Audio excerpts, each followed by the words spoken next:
Hello, bachcho. Let's read this question. So this question says the three charges q by 2, q and q by 2 are placed at the corners ABC of a square of side A as shown in the figure. The magnitude of the electric field at the center D of the square is okay. And we have given the four options. आपको देखें यहाँ पर four options given किए हुए हैं। तो चलिए बच्चों इस क्वेश्चन को स्टार्ट करता हूँ मैं। तो इस क्वेश्चन का की कॉन्सेप्ट आप देखिए बच्चों क्या लिख सकते हैं, इलेक्ट्रिक फील्ड लिख सकते हैं। क्या लिख सकते हैं? Electric field. हमें मैग्नीट्यूड ऑफ इलेक्ट्रिक फील्ड बताना है, ठीक है। तो electric field will be the key concept of this question. किसी भी चार्ज पार्टिकल के कारण देखिए इलेक्ट्रिक फील्ड हम कैसे डिफाइन करते हैं। इलेक्ट्रिक फील्ड होता है देखिए आपका K Q divided by R square और यहाँ पर ई आर वेक्टर, ठीक है। K Q by R square, Q आपका चार्ज है, आर के आपकी डिस्टेंस, जिस पॉइंट पे फाइंड आउट करना है उसकी डिस्टेंस, ई आर के आपका रेडियल वेक्टर जो कि उस लाइन जॉइनिंग के अलोंग होगा, ठीक है। लाइन जॉइनिंग के अलोंग जो आर वेक्टर है उसके अलोंग जो आपका वेक्टर्स होगा, ठीक है। ई आर की वैल्यू क्या होगी? पॉजिटिव होगी जब इलेक्ट्रिक चार्ज आपका पॉजिटिव होगा, और ई आर नेगेटिव होगा जब चार्ज क्या होगा? आपका नेगेटिव होगा, ठीक है। देखिए मैं इस डायग्राम को एक बार यहाँ पर ड्रॉ कर लेता हूँ फिर से। तो इस तरीके से आपके पास यहाँ पर एक देखिए क्या दे रखा है, स्क्वायर है। बेसिकली स्क्वायर है तो सारी साइड्स इक्वल होंगी, ठीक है। एक चार्ज यहाँ पर आपका क्यू बाई टू, एक चार्ज आपका यहाँ पर है क्यू स्मॉल क्यू, एक चार्ज यहाँ पर आपका Q by two, alright. Three charges यहाँ पर है। ये आपका पॉइंट डी है, ठीक है।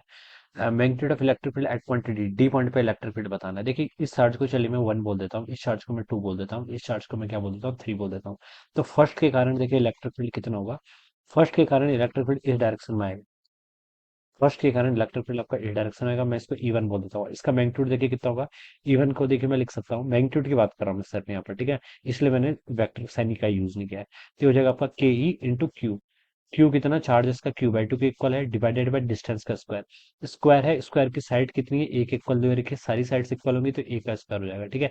तो सेम आपका किसके कारण होगा? थर्ड चार्ज के कारण भी होगा। थर्ड चार्ज को मैं E3 बोल देता हूँ, ठीक है। क्योंकि देखिए इसका चार्ज भी क्यू बाई टू है, डिस्टेंस अगेन है, बट डायरेक्शन इस डायरेक्शन होगी। ये आपका टी के कारण इलेक्ट्रिक फील्ड ऐसा होगा, ठीक है। दूसरा आपका सेकंड चार्जेस है। सेकंड चार्जेस की देखिए ये डिस्टेंस कितनी होगी? ये डिस्टेंस आपकी यहाँ से यहाँ तक की पूरी ए है, ठीक है। Again this distance is a. तो ये जो आपकी हाइपोटेनियस हो जाएगी ये रूट टू ए के इक्वल हो जाएगी।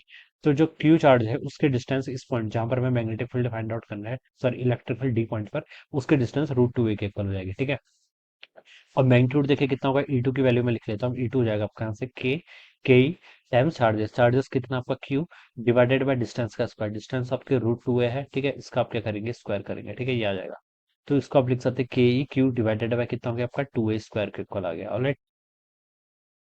ठीक है, ये आपका यहाँ पर क्या जाएगा? दिस विल बी द आपका यहाँ पर ये क्या हो जाएगा? आपका इलेक्ट्रिक फील्ड हो जाएगा, ठीक है। तो ये आपने इलेक्ट्रिक फील्ड फाइंड आउट कर लिया। अब बच्चों देखिए E1 आपका इस तरफ आ रहा है, ठीक है। और E3 आपका ऐसे आ रहा है, दिस इज E3, ऑलराइट। और यहाँ पर आपका E2 आपका देखिए सेकंड के कारण E2 आपका ऐसे आएगा, दिस इज अवर E2, ये आपकी E2 हो जाएगा। अब आपको यहाँ पर नेट इलेक्ट्रिक फील्ड बताना है। तो आप क्या कर लीजिए, E1 और E3 को ऐड करेंगे तो देखिए E1 E3 का मैग्नीट्यूड बिल्कुल इक्वल है, मैग्नीट्यूड दोनों का इक्वल है। देखिए दो वेक्टर्स का रिजल्टेंट अगर हम फाइंड आउट करते हैं, if two vectors are perpendicular, alright, और उन दोनों का मैग्नीट्यूड इक्वल है, तो जो रिजल्टेंट होता है वो बिल्कुल बीचों बीच से पास करेगा, ठीक है। यानी कि जो E1 और E3 का रिजल्टेंट आएगा वो E2 के साथ ही क्या करेगा? कोइंसाइड करेगा।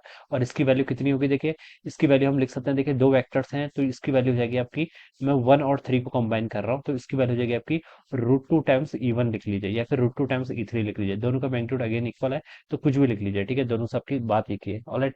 ये कैसे आया देखिए, ये तो आपको पता होगा ना, दो वेक्टर्स हैं मान लीजिए, अंडर रूट ऑफ ए का स्क्वायर प्लस ए का स्क्वायर टाइम्स टू ए का स्क्वायर कॉस थीटा, ठीक है। थीटा कितना? 90। तो अंडर रूट ई का स्क्वायर प्लस ई का स्क्वायर कितना हो जाएगा? Under root root two. तो मैंने इस रिजल्ट को यहाँ पर डायरेक्ट लिख लिया, ठीक है। ये बेसिक्स सी मैथमेटिक्स है, इतनी आपको डायरेक्ट आनी चाहिए, ठीक है।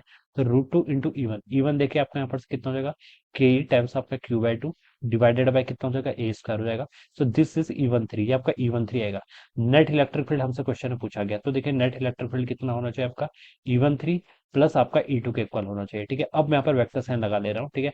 क्योंकि देखिए डायरेक्शन मैंने स्पेसिफाई कर लिया है, E2 भी इसी डायरेक्शन में है और E13 जो रिजल्टेंट आएगा वो भी इसी डायरेक्शन में है।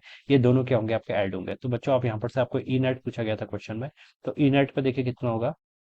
E13 आपका कितना आ रहा है? देखिए जो टर्म कॉमन है उसको तो आप बाहर ले लीजिए, ठीक है। ये आपका E13 है और ये क्या आपका E2, इन दोनों को ऐड करना है।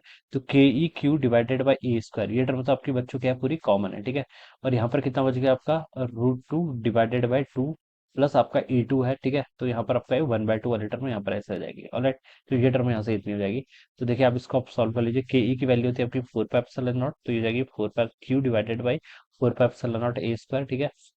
और यहाँ पर √2/2 करेंगे तो आपका 1/√2 के इक्वल हो जाएगा, ठीक है, प्लस आपका यहाँ से कितना हो जाएगा 1/2 के इक्वल। तो ये आपका आना चाहिए, this should be the net electric field. ये क्या होना चाहिए आपको यहाँ पर से, नेट इलेक्ट्रिक फील्ड होना चाहिए।